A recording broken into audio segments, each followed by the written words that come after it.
Today, we mourn the loss of Kelsey Plum's NCAA Division I scoring record. 3,527 points was just not enough to stop Caitlin Clark. And it's not just the fact that she broke the record, it's how she did it so quickly. Caitlin Clark has played just 126 games to Kelsey Plum's 139. This graph shows the cumulative points for the top 5 scorers in the last 10 years, and we can see how Caitlin Clark really just rocketed up there. Her career average of 28.3 points per game is the most in the last 10 years. So rip to Kelsey Plum, whose number has still not been retired by UW. Maybe someday. Caitlin Clark, female Steph Curry, she might be, bro. She might be nice. A top 5 players to watch, man or woman, bro. I love watching her hoop. She nice. She broke Kelsey Plum's NCAA all-time scoring record. She pulled up from about 40 feet to break the record. She's like Steph Curry. Bro. Hey, we got somebody that she should play against. Germ. We gotta get her against Germ. We gotta get Germ. Somebody dunking on somebody. She killing Germ. She will dog Germ. But that's not nothing against him. Hey, Germ, we love you, but she'll dog you, bro. She's killing. She'll dog you, bro. She'll dog you. But she's a killer, bro. You know what? What do y'all think? Because I seen an interesting conversation about some of the WNBA players don't seem to be too fond of her and her style. She pulling up as soon as she cross half court. And do y'all think that, first off, what can be done to make the WNBA more exciting? Because I'm gonna be honest, she's more popular than 98% of the women in the You broke another one of Kelsey Plum's records tonight. Again at the free throw line, getting that one most points in a single season. How special is this one for you? Yeah, honestly, I wasn't too aware that was even a record until very recently, but I mean, it's special at school, and lucky enough for me, I'm having the opportunity to play extra games that a lot of people don't get to play, and that's allowed me this opportunity, and it's been a lot of fun for myself over the course of the last year, and you know, Kelsey's somebody that I admire, somebody I still admire, somebody I grew up watching, and what she did for Washington was really special, and you know, it's fun. I'm just lucky to go play another game. I'm glad that's over with. Nobody's talking about it anymore. So. Recently, a heated debate has emerged between WNBA stars Kelsey Plum and Caitlin Clark. It all started when Swoopes criticised the validity of Clark's impending NCAA scoring record previously held by Plum. Swoopes implied that Clark had an advantage due to extra eligibility years, which ignited controversy. This isn't just for Caitlin, but you asked me about Caitlin. If you're going to break a record, to me, if it's legitimate, you have to break that record in the same amount of time that that player set it. Okay. Right? Hoops legend Sheryl Swoopes had some thoughts on Iowa's Caitlin Clark via Gil's Arena. So if Kelsey Plum set that record in 4 years, well, Caitlin should have broke that record in 4 years. But because there's a COVID year and then there's another year, you know what I mean? So she's already had an extra year to break that record. So is it truly a broken record? Swoopes, on the surface, may have a point. However, there remains one or a few fundamental flaws in her argument. Yeah, that'll go in the record books as Caitlin Clark is the all-time, whatever it is. I don't even know what the number is, but that's the way it'll be. And I don't think it should be. And the sad part is that record would never be broke because there'll never be another COVID year. COVID year. Well, there's right? never going to be probably another 5 or 6 years you can play in college sports, right? And that's the thing. However, this claim was inaccurate since Clark, like Plum, played 3 years before surpassing Plum's record. Swoopes had argued that Clark was benefiting from an extra year of eligibility due to the COVID-19 pandemic, implying that Clark had more time than Plum to achieve the record. However, this was inaccurate because Clark, like Plum, was on track to break the record within 4 seasons, having not used any additional eligibility. Away from what she's done, but if you're talking about breaking records, then if this player did it in this amount of time, then you should do it in that same amount of time. So that's my thought on that. The issue here, as noted by many in the space, is the validity and accuracy of these claims. So if one had no idea, not a clue what Sheryl Swoopes is talking about on Gilbert Arenas' show, Gil's Arena, check this. Clark currently sits second behind Kelsey Plum's NCAA record of 3,527 points after a record-breaking career at the University of Washington. Swoopes, it seems, is airing her grievances, all right? That Clark is completely undeserving of passing Kelsey Plum's record because According to Swoopes, she used her extra year of eligibility. Swoopes also exaggerated Clark's field goal attempts, claiming she was taking 40 shots a game, which was far from true. In reality, Clark's actual field goal attempts per game were closer to 20. Oh, well, a simple search would show Clark has only played 3 years.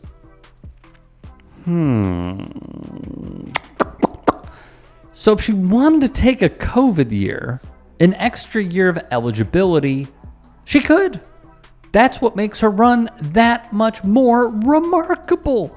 She is on the cusp of becoming the #1 scorer all time, and she has played in less games than Kelsey Plum. 16 as of this recording. Again, what I think a huge issue was, and is a mainstay in the new media movement, so much of it is so positive. And I can give out ringing endorsements because we don't see this comfortability from athletes to give certain insights to those from the press that they didn't have a relationship with in years past. So I totally get that. Most of Swoopes' claims about Caitlin Clark during her appearance on Gil's Arena podcast went unchecked, leading to widespread criticism. In the discussion, Swoopes inaccurately suggested that Clark's impending NCAA scoring record should not be considered legitimate because Clark had an extra year. We are giving so much room for error instead of having someone check this immediately. And because of that, here's also what Sheryl Swoopes said. We're not talking about NBA where you played 10 years and I played 20 years. That's not the same. This is, we can only play 4 years, right? If we there 5 years, goddamn it, we redshirted. Well, we're not allowed to play. Yeah, and there's no so in the COVID year, all COVID of year, that I get to is play and different, like, yeah. oh, COVID happened. I'm gonna come back next year and I'm the same grade. Like what? But you averaged 35 last year. I'm gonna average 35 again. I think the bigger concern is how these respective rants went completely unchecked for the most part. It morphed into a big old nothing burger for Swoopes. Furthermore, Swoopes exaggerated Clark's field goal attempts, falsely claiming she took 40 shots a game. This was easily debunked since Clark's actual average was about 20 attempts per game. She also claimed that Clark managed to break her record because she had an extra game. Context, and I'm gonna be honest with you, it's somehow worse. Now, the first comment that actually sparked this did not start in the beginning of this season. It actually started last year when Caitlin Clark broke the all-time record for the most points in a tournament in college that was previously held by Sheryl Swoopes. I set the record in 5 games, right? Yeah. Because back then, we had a first round bye. So we didn't get to play, I didn't get that 6 games. So I set the record in 5 games. Yeah. So to me, yes, she broke the record, but she did it in 6 games. It took her extra game. Well, I'm just saying. You can say that. No, listen, if I have 6 games, The record's different. well, I'm gonna have another 30 to the 177, You were Jordan. averaging, what was it, 34? 30, yeah. 34. 30 something. 30 something. How about that? I mean, we're having a good time. We're having fun. But I don't really care what the record is, who has the record. Talking about has played. Caitlin Clark right now probably takes about 40 shots a game. Carry on. I know you like that. Hell yeah. Okay. Once again, if someone were to just type in, Caitlin Clark's stats this year, it would show via ESPN the 4-year player from Iowa attempts 22.3 shots a game. That's a difference of over 17. What are we doing here? But let's also talk about how much more experience that gives you over other players coming in, right? So people say, dang, like he or she's killing them, but you have a 25-year-old playing against a 20-year-old. Like, you should be killing them. Because you've been doing it a lot longer than. These unchecked statements led to a backlash, as fans pointed out that her criticism lacked accuracy and context, making it seem like an unnecessary attempt to downplay Clark's accomplishments. Sheryl Swoopes was discussing the Indiana Fever on a podcast. Okay. And she was like, in the Fever, they've just been tremendous. And she started naming players. And she named like every player except Caitlin Clark. Okay. She wouldn't mention her name. Yeah. True hater. Yeah. Like real hater. So Stephen A. Smith called her out on it. Uh-oh. Stephen A. Smith was like, Sheryl Swoopes, like you have to know it's crazy for you to discuss the Indiana Fever without mentioning Caitlin Clark. Mm-hmm. And when you don't mention Caitlin Clark, it is so clear that you're doing it intentionally because you're a real hater. He said, Sheryl Swoopes, you know more about basketball than me. You know more about basketball than most men. You know the reason the Indiana Fever have turned things around. Sure, everybody played a role, I guess. But like the centerpiece of the whole thing is Caitlin Clark. And you went out of your way not to even mention her name. You're a real hater. That's what he said. And Sheryl Swoopes, she popped up. She said, you can talk about whatever you want to talk about on your podcast. I'll talk about whatever I want to talk about on my podcast. And if you want to talk to my face, then talk to my face. You spend all this time trying to get respect for your league, and then you do bitch stuff. The only B's out there I see are the B's that are being dramatic about Caitlin Clark. That's all I see. They try so long to get respect for women's basketball, and then they treat it like a junior high school girl's locker room. Junior high school girl antics on the court. Instead of playing the game, they gotta be drama because they're jealous. Instead of letting their skills speak for themselves, they gotta be drama because they're jealous. Now, what little girl wants to grow up and play in a league where you're targeted like that? How do you sit here and profess and demand that everyone take women's sports seriously when you can't even take it seriously enough to not act like a junior high queen on the court? It's stupid. That's so dumb. It looks like a soap opera. There has been speculation that Swoopes does not like Clark. This perception was intensified even more during a recent broadcast where Swoopes notably remained silent while her co-broadcaster praised Clark. The incident contributed to the growing narrative that Swoopes holds some resentment against the young star, a sentiment reinforced by her previous comments criticizing Clark's NCAA scoring record. Staying silent while her co-broadcaster was talking about Caitlin Clark winning Player of the Week. Second of the Players of the Week. Both of them had outstanding weeks, and they're the next two opponents of the week. Caitlin Clark will be here on Sunday for the week, averaged 25, and Avisa Collier averaged over 25. Of course, the Lynx here Friday at 6:30 on Ion. And then the Fever come here at 3 o'clock before a sellout crowd. Tough stretch for Dallas. Coming into the second half of the season, they had the hardest remaining schedule. Plum. Enrique pulls it away. 4 rebounds for Enrique. Shot was the floor. So when I first saw this video, I actually wanted to come to her defense because a lot of times during the broadcast, there are different reads that the broadcasters have to call out. So this was probably one of them. Maybe it was assigned to her co-caster. However, so much of the time, the other broadcaster is allowed to kind of ad-lib or jump in at any point. And so the fact that he went on about the read, talked about Nafisa, talked about Caitlin Clark, and then after that, there was like 5 or 6 seconds of literal silence because Sheryl Swoopes was not jumping in. That was the point that I was like, okay, here's once again another example of Sheryl Swoopes hating Caitlin Clark so much that she literally can't even say her name. It's like Caitlin Clark is the Voldemort if Sheryl Swoopes was Harry Potter. Like literally cannot say Caitlin Clark's name. It is so bizarre and so weird. Sports critics like Stephen A. Smith criticized Swoopes for what he saw as her unfair treatment of Caitlin Clark.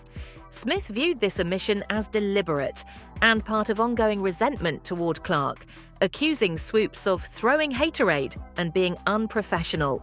How that makes you look.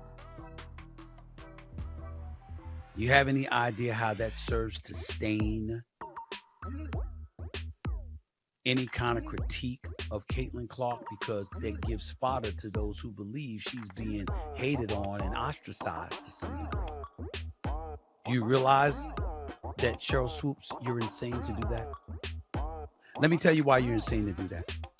Because Sheryl Swoopes, you're one of the greatest players ever in the history of basketball. The silence during the broadcast drew attention from viewers, leading to widespread criticism. As a result, Swoopes was quietly removed from broadcasting duties for a subsequent Dallas Wings game, which was particularly notable as it involved Clark's Indiana Fever. While some argue this was part of the regular rotation of analysts, others saw it as a strategic decision to avoid further controversy, given Swoopes' consistent criticisms of Clark. And she gave an entire lesson about how great the Indiana Fever were last week and left Caitlin Clark out of it, and then got called out as a hater over Caitlin Clark. Well, I think that's confirmed at this point. And it's gotten so bad that it looks like she had been pulled from that broadcast. Nancy Lieberman was replaced. And by the way, Nancy Lieberman, during the game, made these comments about Caitlin Clark and not wanting people to be so damn jealous of Caitlin Clark. And you better take note that Caitlin Clark is going to lead a lot of women to make a lot of different, new strides in the business. Sheryl Swoopes getting booty from the Dallas Wings broadcast team. She was replaced by Nancy Lieberman. Here is, this is from Athlon Sports. And Fever Wings TV broadcast gets shakeup amid Sheryl Swoopes' Caitlin Clark drama. WNBA legend has been highly critical of the 22-year-old point guard all season long, and she recently drew the ire of several fans on social media after seemingly defending Chicago Sky guard Diamond DeShields after she fouled Clark hard from behind, knocking her to the floor. And it goes into more, but she was replaced. I don't know if Ron Thulin was the partner in the other broadcast.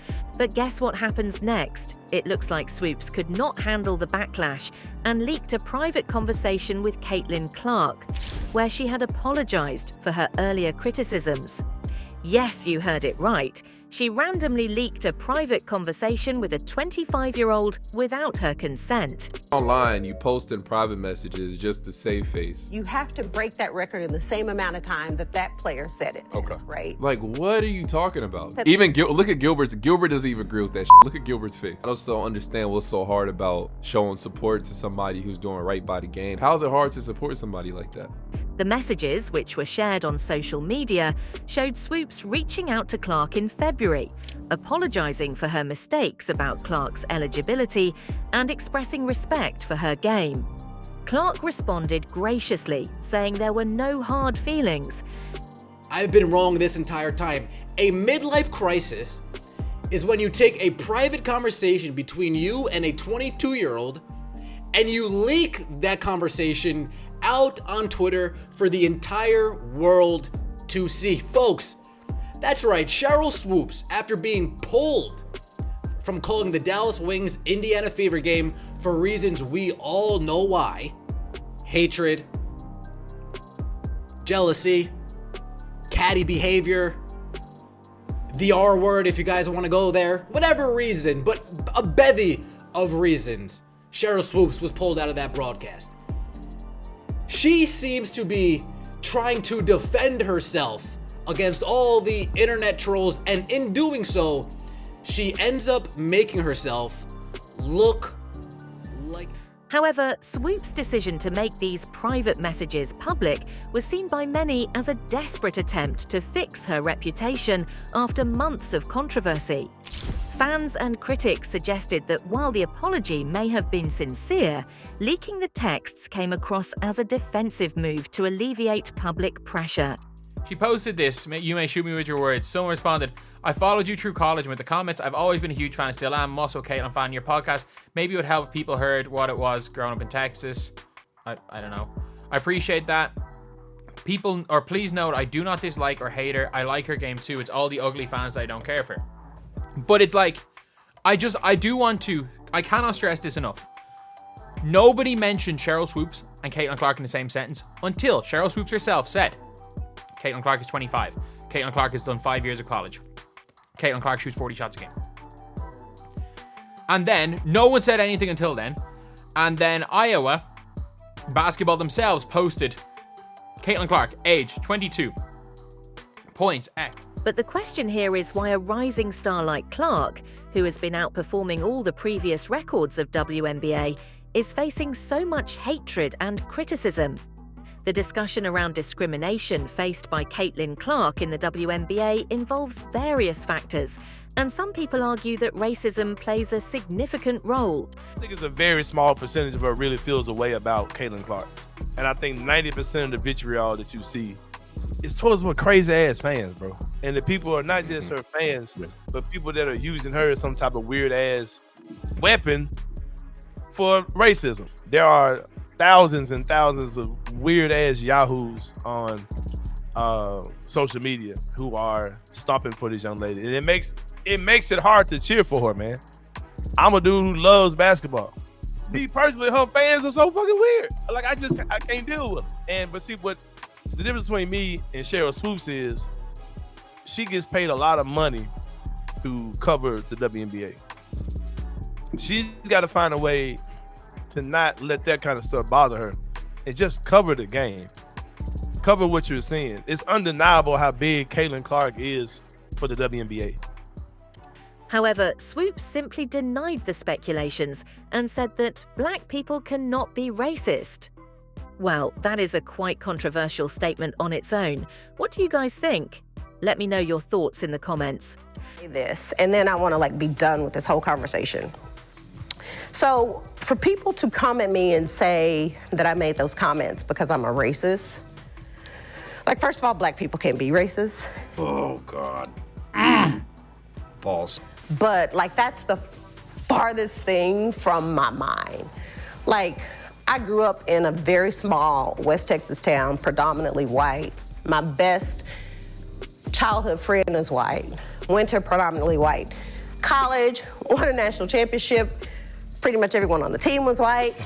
Wait a minute. I'm white. We're sisters to this day. That's not a part of my DNA. But for me, it's very important, though, that, I'm a black woman, So it's important for me that I speak up for people that look like me. It's Black History Month. Clark has made a significant impact in women's basketball, breaking records and performing exceptionally well. Her achievements in the WNBA and her stellar performances on the court have garnered her considerable attention and respect from fans and analysts alike. Caitlin Clark just needs 11 more assists to pass the WNBA single season assist record. The WNBA record, not just a rookie record, in her rookie year. Caitlin Clark currently has 306 assists on the season, and the current record holder is Alyssa Thomas, who has 316 assists. Now, Caitlin averages just over 8 assists per game, and with 4 games to go in the regular season, it's looking like Caitlin will get this record and pass Alyssa Thomas for the most assists in a single season. There was a lot of talk prior to the WNBA season about how Caitlin Clark would struggle, about how she would have to get acclimated to this new style of play and this league. And there definitely was a little bit of growing pains at the very, very beginning. But the fact that Caitlin is already on course to pass a record like this, an assist record in her rookie year, just shows how dominant and how much of a force she really is in this league. Her range, her three-point shooting overall, her flair for testing her range every night and knowing that the other team's going to try to take it away. And she's fearless. No shot is a bad shot, and when you can shoot it as well as she can. She just adds another element of surprise that you can't really game plan for because it's so kind of just unseen. And once she crosses half court, she's within her range. It's always a threat. Biggest thing is how she balances that and her playmaking ability to get everybody else involved. Her talent and record-breaking performances contribute to her visibility in the league. But as with many high-profile athletes, this can also bring intense scrutiny and varied reactions. Despite the challenges, her success is a testament to her skill and dedication to the sport.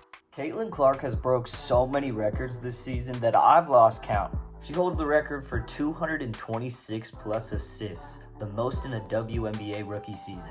The most three-pointers made in a WNBA season with over 86. She has the most games with 20 plus points and 10 plus assists. She scored 400 plus points and 200 assists in just 26 games.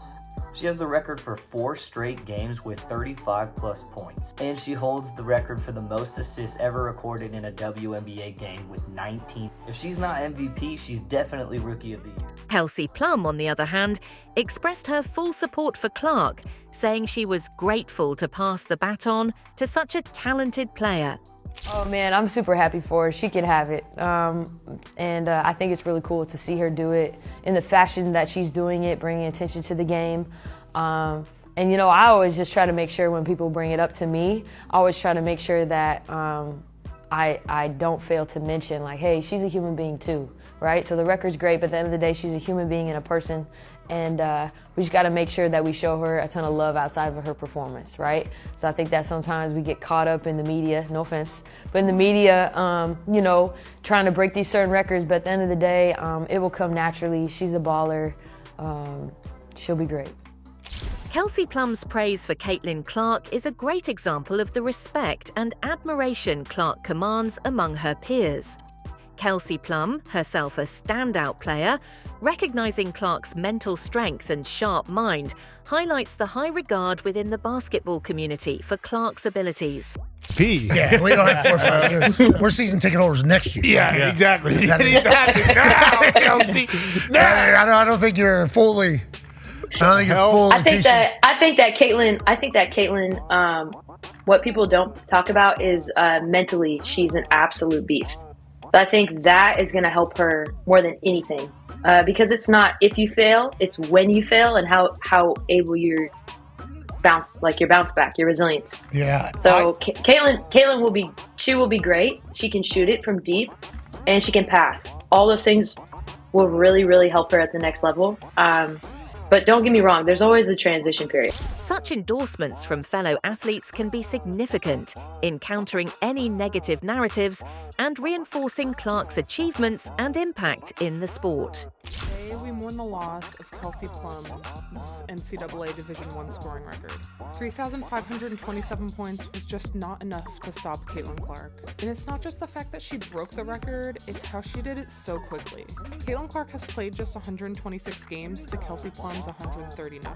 This graph shows the cumulative points for the top 5 scorers in the last 10 years, and we can see how Caitlin Clark really just rocketed up there. Her career average of 28.3 points per game is the most in the last 10 years. So rip to Kelsey Plum, whose number has still not been retired by UW.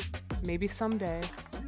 Plum's positive stance starkly contrasts with Swoopes' more critical approach, fueling social media discussions about whether Swoopes' remarks stemmed from animosity. What are your thoughts on this whole situation? And let me know in the comments what topic I should cover next. Stay tuned, see you next time.